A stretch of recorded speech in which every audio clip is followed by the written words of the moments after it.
for political opinion, all those things are there in our democracy. I don't see any particular problem with I don't think we should be imposing restrictions in advance.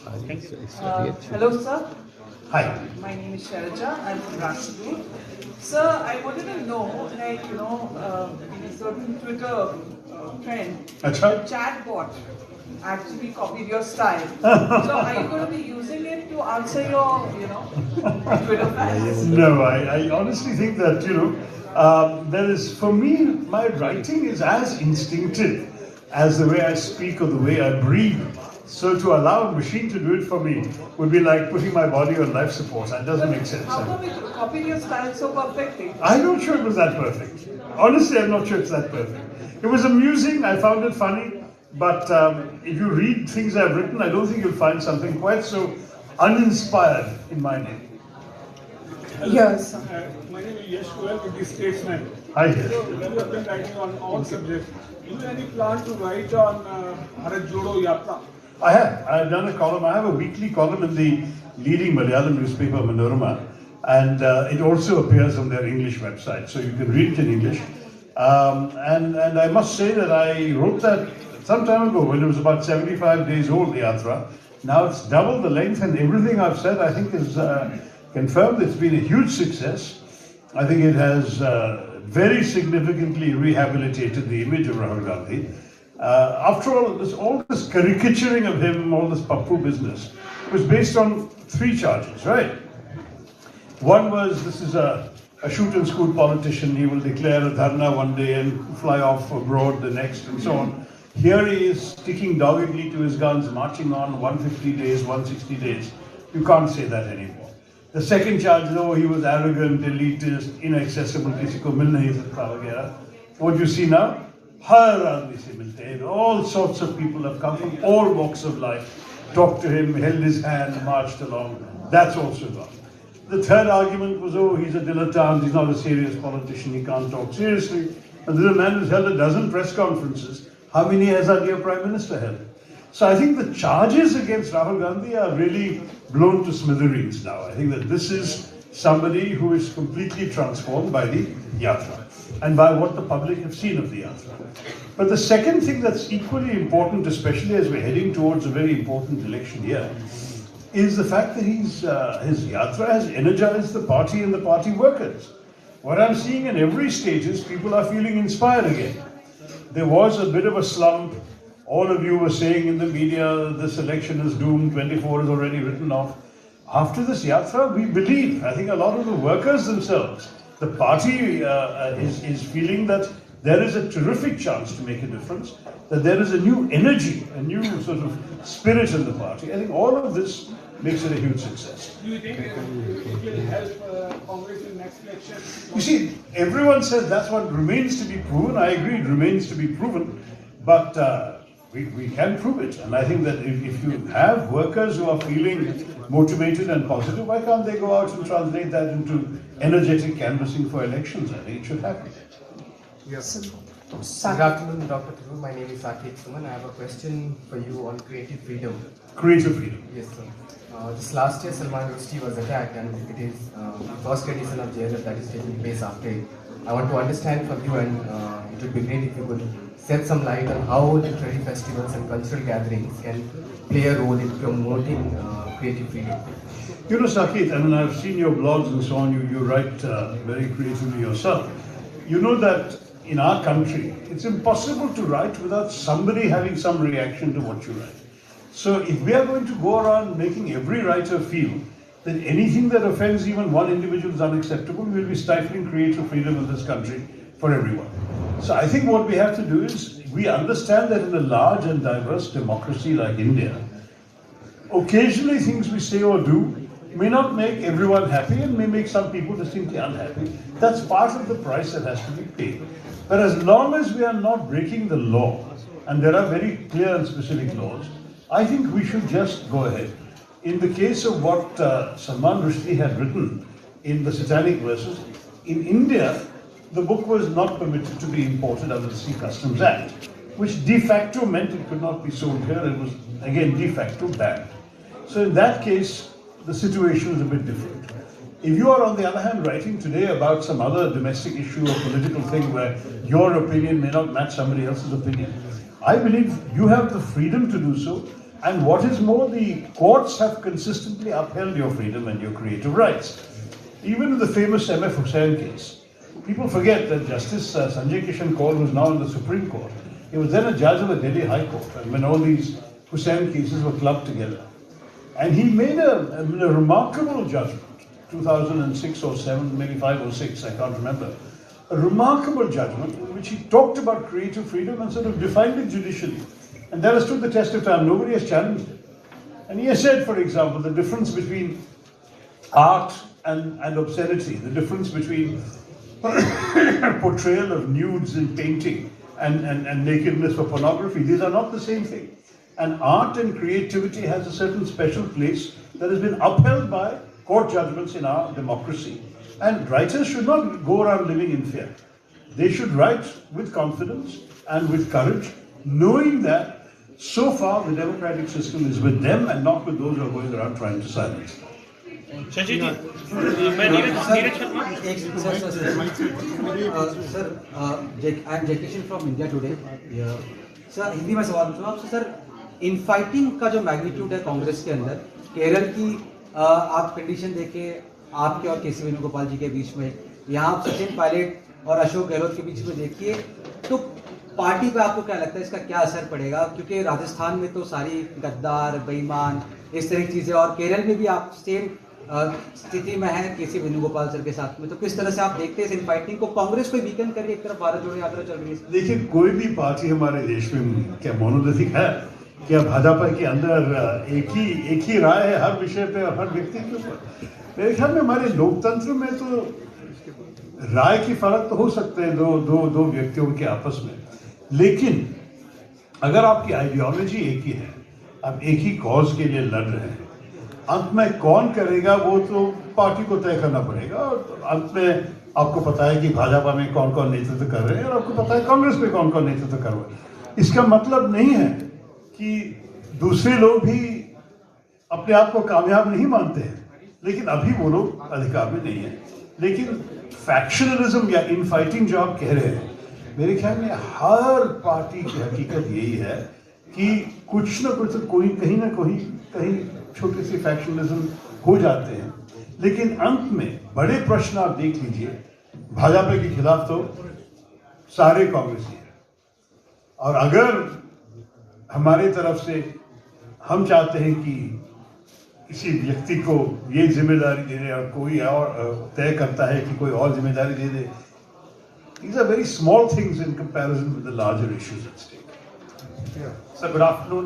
My name is Shoaib Khan from Times of India. So I just would like to know that, as you're seeing, the judiciary has become a new punching bag. Yesterday you talked about how BJP is eroding constitutional values, but even your party leaders are actually attacking judiciary in a similar manner. Especially CCP Doshi, right? Recently during the presiding officers conference, he was almost like attacking judiciary the way BJP has done. What's your response to it? And second question, it's almost been 5 years that you're heading AIPC, Association of Professional Congress. So have you successfully managed to involve professionals in your party? Yeah. So on the first issue, look, every politician in a democracy is entitled to express his opinions. I would say that if you want to judge the Congress party in relation to the judiciary, you have to look at our track record. And we have been in power a lot. You can see when we actually had the power to do anything to the judiciary, but perhaps a sole exception during the time of the emergency. Can you find any example in which there has been any pressure from Congress governments upon the judiciary? So the fact that a politician is expressing a personal opinion is, to my mind, not an indication of a party's determination to suppress the judiciary, far from it. In fact, we believe very passionately that the Constitution has given the judiciary an independent status, an autonomous status, a status that does not subordinate it to the executive, and we would want very much to uphold that principle. In fact, we do feel it's rather disquieting if that principle is not upheld by those in power who have the right, who have the capacity to actually put some pressure on the judiciary. And we urge the judiciary to stay strong and to remember that they have The Constitution is with them in terms of their rights in these matters. On the second question, this is a work in progress, but in the course of the 5 years, yes, we've had a lot of professionals come in.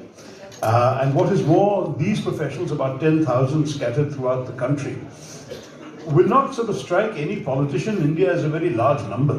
But we never expected for this to be a mass organization. It was going to be an organization that brought in those professionals who were A, interested in and concerned about political issues, B, were prepared to make the time in addition to their normal professional work, and C, were leaning towards the Congress Party. And given those considerations, I think we've done rather well. One very interesting manifestation of this, I can give lots of other examples, but one was during COVID, where it was, in fact, it was the AIPC that did the first ever online discussion of biotechnology companies on the COVID issue. The very first discussion on vaccination and its implications online was done by us. The first medical helpline, which eventually got baptized Hello Doctor, came up by us in collaboration with the Indian Medical Association. So we demonstrated how professionals can be channeled into a public service that a political party is happy to provide. Shashi ji, मैं नीरज शर्मा अमर उजाला से। एक बार mic लेना पड़ेगा। हाँ, जिनके पास mic है उन्हें बोले दीजिए। I'm Deepak from the Lorraine. I can't hear you. You have to hold the mic. I'm audible sir now? Yeah. I'm Deepak from the Lorraine. एक तो ये कि आप इन दिनों क्या पढ़ रहे हैं और दूसरा ये Sorry, क्या? आप इन दिनों क्या पढ़ रहे हैं आज का? और दूसरा ये कि आपने नेहरू पर किताब लिखी है, आपने अम्बेडकर पर किताब लिखी है, आप क्या कभी रोमांस पर लिखने की सोचते हैं? देखिए, एक्चुअली मेरा एक नॉवल था रायट, और अमेरिकन एडिशन में वो लोग सबटाइटल दे दिया लव स्टोरी। शायद वो लोग डर गए कि सिर्फ रायट लिखने से लोग सोचेंगे कि ये तो वायलेंस किताब है, इसको हमें पढ़ना नहीं है, लेकिन उसमें रोमांस भी थे, मतलब एक लव अफेयर, और उसकी कॉन्टेक्स्ट में जो रायट होता है और जिसमें इस रिलेशनशिप में किसी का कि कोई अफेक्टेड हो जाता है, तो इसलिए वो लोग कहा कि love story. That degree I have written romance. लेकिन आजकल देखिए, करीब 20 साल से मैं नॉवल नहीं लिखा हूँ, 20-21 साल हो गया अभी मैं, क्योंकि इतने महत्वपूर्ण विषय है हमारे देश में जिनकी ट्रीटमेंट किताब लेंथ की करने लायक है, तो इसलिए मैंने इन सारे विषयों को किताब में ही लिखा, और ये किताब सारी नॉन फिक्शन है, तो इसलिए अब तक तो रोमांस लिखने का मौका नहीं मिला। एक दिन आप लोग मुझे वापस भेज देंगे राजनीति के बाहर, तो शायद सब कुछ लिखने के बारे में सोच सकेंगे। वैसे भी हर वक्त जब मैं किताब निकलता हूँ, somebody will write to me, चिट्ठी आती है कि देखिए आपका अगले नॉवल कब आने वाला है, तो मैंने कहा कि अभी वक्त नहीं मिलेगा, जब मिलेगा जरूर लिखूंगा। तरूर साहब, मेरा नाम देव है, मैं इंडिया टुडे ग्रुप से हूँ। आपने कहा कि कोई भी पार्टी मोनोलिथिक नहीं रह गई है, कोई भी पार्टी ऐसी नहीं है जिसमें इंटरनल डिफरेंसेस ना हो। सवाल आपसे ये है सर कि आपकी बात शायद सही है, पर जिस तरह का नॉमेनक्लेचर सामने आ रहा था, नलायक, नकारा, निकम्मा, आज से 15-20 साल पहले शायद ये बात सोची भी नहीं जा सकती थी। इसके बारे में क्या कहेंगे, और जिस स्तर पर राजनीति पहुंच गई है, क्या आपको लगता है कि वहां पर नहीं पहुंचनी चाहिए थी? सही बात है कि जब हम हमारे कॉलीग्स के बारे में बोल रहे हैं तो जरा सोच समझ के बोलना चाहिए। मैं गर्व से कह सकता हूं कि मुझे ये 14 साल चला है राजनीति में, मैं अब तक किसी को आक्षेप नहीं किया, किसी के बारे में मैंने ऐसे कुछ कभी भी करने का, कभी भी प्रोवोकेशन हुआ तो भी कुछ नहीं कहा। एक दो बार मैंने कहा है कि I prefer not to wrestle in the mud, तो ये कह के मैं कोई इशू को अवॉइड किया। और मैं मेरे कॉलीग्स को भी यही मेरी रिक्वेस्ट है कि अपने ही भाई बहनों के बारे में ऐसे कहना अच्छा नहीं है, कि शायद बेस्ट है कि हम लोग हमारी जो डिफरेंसेस है और जो होगा ये नो प्रॉब्लम विद दैट, अलग अलग एम्बिशंस भी हो सकते हैं लोगों का, they can certainly find ways of saying it, and certainly a lot more can be said privately.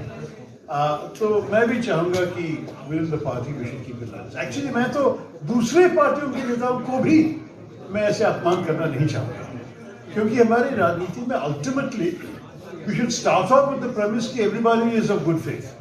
सारे चाहते हैं कि देश बेहतर हो जाए, सारे चाहते हैं कि हमारी जो आइडियोलॉजी, हमारे जो विश्वास है, इसको अगर वोट मिले तो देश बेहतर हो जाएगा, समाज की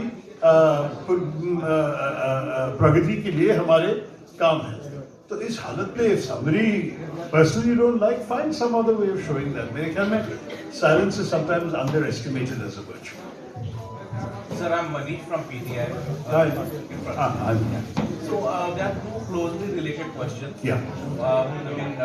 Over the last few years, 5-6 years, there's been a trend of right. This mic needs help holding very close to you. Is it better now? Yeah. So there's been a trend of writing the right side of history, and to bring other nationalist leaders like Bose to the that side. First is what do you think about this trend? And second, you writing about Ambedkar, was it some kind of attempt to reclaim that space that is going to the other side? So first of all, I have absolutely no problem with the historical revisionism you're talking about, because I genuinely believe that in every society, to constantly think and rethink about our past is a very healthy sign. I welcome the attempts by historians of various points of view to revisit the past. So we received a certain kind of conventional wisdom from the British. We challenged it with what we would call nationalist history. Now that has been challenged then by the subaltern historians, the Marxist left-wing versions of history. Now you've got what is loosely called the right-wing version of history. You've had the whole accepted narrative of Mahatma Gandhi and the peaceful triumph in freedom, and now you're having a different kind of writing saying revolutionaries and violence were also part of the struggle. I think all of this is healthy. The broader and deeper our understanding of the past, the better it is and the fuller it is for Indians to have their rich heritage to look back upon. So I truly welcome it. In fact, by coincidence this morning, I was at the breakfast table with two young people from that side of the historical writing, Sanjeev Sanyal and Hindol Singh Gupta. And I'm fascinated to hear what they have to say on the basis for saying it. They've done their research, they're doing their serious writing. You see, every bit of history involves collecting of information, documentation, and then your own interpretation. Now, just as my book on the British Raj in India is my interpretation of facts, and somebody else will say, oh, he has been very selective, he has overlooked this good thing the British did or that good thing the British did. That's the kind of fair contestation and argument that it seems to me one is entitled to have. So I may not agree completely with one side excluding the other side when they write today. They are, in a sense, reacting to the absence of those narratives in earlier histories. And I think it's a welcome addition, so I have no problem with that. Remind me what your second part was? About you writing Ambedkar. So Ambedkar for me is a fascinating individual. And as I mentioned in the session, Ambedkar, two things utterly stunned me. One was the fact that it's now estimated there is no Indian of whom there are more statues in India than Ambedkar. In every village in India you'll find at least a bust of Ambedkar. And the second thing was this famous online poll conducted by 2 television channels in 2011, in which 20 million Indians voted for the greatest Indian of all time, and they picked Ambedkar. So people at large are rather unaware of the extent to which his stature has grown since his death. Now, he lived to the age of 65, he died 65 years later when I started writing about this. It seemed to me a perfect occasion to look back on his life. The other thing is, you're right, everybody's trying to appropriate him. And it sort of kind of staggered me knowing what I knew about Ambedkar's views on Hindutva, Hinduism, and so on, that even the ruling party today has been trying to appropriate Mr. Ambedkar's legacy. And I thought, well, let's get down to the originals. Let's see what he wrote, what he said, how he lived, and try and understand from that what the life and the legacy were all about. And finally, there was also the fact that my Nehru biography has had a decent success. It was published in 2003. It's still doing well. And the thing about that biography is that I took a life that's extremely well documented and for which there is copious amount of material. And I tried to shrink it into something that today's sort of TikTok generation will have the time and the patience and the attention span to read. And the Nehru book has all the essential details of his life and my assessment of his legacy from the point of view of 2003, when the Vajpayee government was in power and Nehru first started to be discredited. And it stood the test of time. So I said, let me write a book on Ambedkar in the same way. Take all the major episodes of his life, the main arguments, the main events, and his main propositions, and then also analyze his legacy from the point of view of 2021-22. Now tomorrow, somebody else, 10 years from now, may have a different legacy to talk about, but that's fine. I believe that all writing of history and biographies is an ongoing conversation with our past. Sir, myself from Punjab Case newspaper. My name is Bharat Parikh. पहला question मेरा ये है, अभी आपने राहुल गांधी की यात्रा के लिए बोला कि भाई इससे जोश का संचार हुआ है कई कार्यकर्ताओं में सभी, लेकिन उनकी मेन थीम जो है यात्रा की वो है देश को खतरे से बचाना, देश को बचाना। तो आप ये कैसे कह सकते हैं, आपकी पार्टी ये कैसे कह सकती है कि देश में बड़ा खतरा है? कम्युनल एक्टिविटी कितनी हुई है पिछले टाइम में, या सांप्रदायिक दंगे कितने हुए हैं, वो सबके सामने, यूपी आपके सामने है कि वो कितने ज्यादा वहाँ कानून व्यवस्था नियंत्रण में है। तो राहुल गांधी जी की थीम को लेकर के क्या कहना चाह रहे हैं, पहला क्वेश्चन। दूसरा मेरा ये है कि एक पिक्चर आ रही है, अपने नाथुराम गोडसे का कैरेक्टर उसमें अलग तरीके से बताया गया है, थोड़ा महात्मा गांधी को लेकर के और सबको लेकर के, और शायद एमपी में इस पिक्चर को टैक्स भी करने की भी मांग आ गई है सामने। तो इन दोनों क्वेश्चन पे आपका क्या नजरिया है अपनी स्टाइल में? देखिए, पहली बात यह है कि कोई भी डिनाई नहीं कर सकते कि जो ऊर्जा हम देख रहे हैं पब्लिक में और पार्टी के कार्यकर्ताओं में ये यात्रा के कारण, ये तो सारे देख सकते हैं। मैं तो केरल से देखा था, कन्याकुमारी से, कि सुबह सुबह 6 बजे उठ के लोग आ रहे हैं, हजारों लोग उनको देखने के लिए, संपर्क करने के लिए, उनको बच्चों को देने के लिए, उनके हाथ में। ये सब तो हम पूरे देश में देखे हैं, केरला, कन्याकुमारी से कश्मीर तक। तो मेरे ख्याल में ये जो ऊर्जा आप देख रहे हैं, इसकी तो एक कॉन्सिक्वेंस होगा ही। संदेश क्या है? एकता। नहीं, मान लिया संदेश है भारतीय एकता, लेकिन एकता कैसे आएंगे? अगर आपको नफरत को रुकाना है तो लोगों का मन को जरा सा कॉन्शियसनेस रेजिंग से बदलना है। तो जब लोग इसके बारे में सुनते हैं, शायद मेन स्ट्रीम मीडिया, पता नहीं आपके अखबार में कितने लिखे हैं इसके बारे में, लेकिन सामाजिक माध्यम जो है, सोशल मीडिया में काफ़ी भरे हुए हैं ये यात्रा की खबर, यात्रा के इमेजेस, यात्रा के इंटरव्यूज वगैरह। तो मेरे ख्याल में इसमें कई लोग आए हैं, और वो लोग जब उनके नॉर्मल लाइफ में वापस जाएंगे, उनके गाँव में, उनके शहर में, उनके प्रोफेशंस में, वो लोग बात करेंगे उनका अनुभव क्या था, वो क्या किया।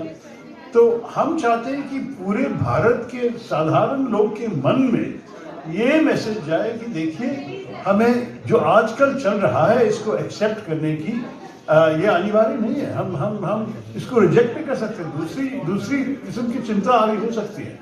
तो ये है मेरे ख्याल में जो यात्रा अचीव किया है, लेकिन टाइम दे दीजिए, अभी ये यात्रा खत्म नहीं हुआ है, 2-3 हफ्ते में खत्म हो जाने वाले हैं। उसके बाद मेरे कहने का मतलब ये है कि जो मोदी का कार्यकाल है पिछले 8-9 सालों का, उसमें देश में जो सांप्रदायिक दंगे थे उसमें कमी आई है, नहीं आई है? और मेरे हिसाब से आई है। यूपी इसका उदाहरण आपके सामने है। तो उसमें आप देश को बचाने के लिए कैसे करें, बल्कि जो तो इंक्रीज हुआ है कई जगह पे। शायद इंक्रीज हुआ है, लेकिन महंगाई भी बढ़ गई है, बेरोजगारी भी बढ़ गई है बहुत। हमारे जो आंकड़े हैं, मेरे ख्याल में 1930 से जब हम आंकड़े रखने शुरू किए बेरोजगारी के, इतने बड़े, इतने ऊंचे आंकड़े कभी नहीं हुए थे, जैसे कि 2021 में भी देखा जाए। तो ये है कि खबर शायद अच्छे होंगे आपके कहने से, यूपी में 1-2 जगह में जो कुछ लॉ एंड ऑर्डर के विषय जो भी कहना चाहेंगे आप, लेकिन जब ये बुरी खबर जो लोगों के हर दिन का अनुभव है कि उनके जेब पे पैसे नहीं है, उनका तनख्वाह नहीं, उनका काम नहीं है, और उनको जब बाजार जाएंगे तो सब चीज़ के दाम बढ़ते जा रहे हैं, तो ये हालत पे है। ये भी हम पॉइंट आउट कर रहे हैं। हम सिर्फ फाजी एकता की बात नहीं कर रहे हैं, सारे रियलिटीज के बारे में भी बोल रहे हैं। और आपका दूसरा प्रश्न, गॉडसे वर्सेस गांधी। गॉडसे वर्सेस गांधी में हमें आश्चर्य लग रहा है कि ये प्रश्न भी है कि महात्मा गांधी जो इतने महान व्यक्ति, जो पूरा दुनिया उनको सम्मान करते हैं, आप उनको और ये कातिल को आप एक ही लाइन पे बोलने के लिए भी आपको लग रहा है। भूल जाइए मत कि अभी हमारे गांधी जी का हत्या का 75th एनिवर्सरी आने वाला है। ये तो एक बहुत बड़ा लैंडमार्क है मेरे ख्याल में। जो प्रधानमंत्री जो गांधी जी के चश्मा को लेकर स्वच्छता के बारे में बोला, अब गांधी जी के दूसरे मूल्यों के बारे में भी बोलने का वक्त आया है। और मेरी उम्मीद है कि प्रधानमंत्री खुद बोलेंगे कि ये जो महात्मा आए थे हमारे देश में, वो क्या क्या किया, और उनका जीवन अंत में किस कॉज पे उनको ये बलिदान करना पड़ा। हिंदू मुस्लिम एकता, भूल जाइए मत कि he was killed by somebody who thought he was too soft on the Muslim. तो ये सब याद रखिए। मैं तो इस अवसर को छोड़ना नहीं चाहूँगा कि जब महात्मा गांधी के देहांत की 75th एनिवर्सरी आने वाले हैं कि महात्मा गांधी का जीवन का अर्थ के बारे में सोचने का वक्त है, और ना श्री गोडसे के बारे में कि वो जिसने ये किया, he has been hanged and deservedly so under our laws. Thank you, sir. I think you have a session to go to.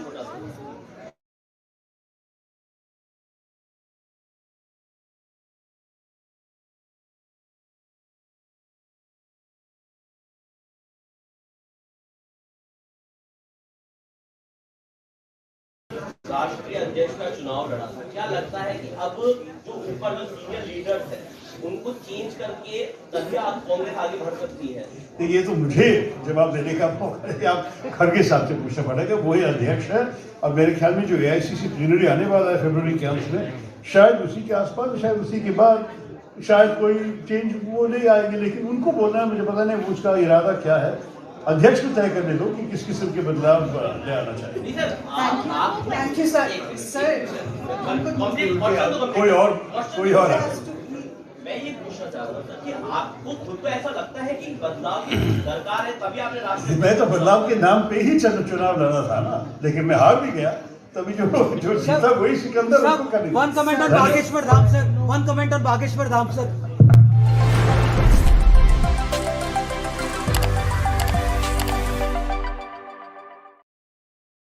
I'm outside.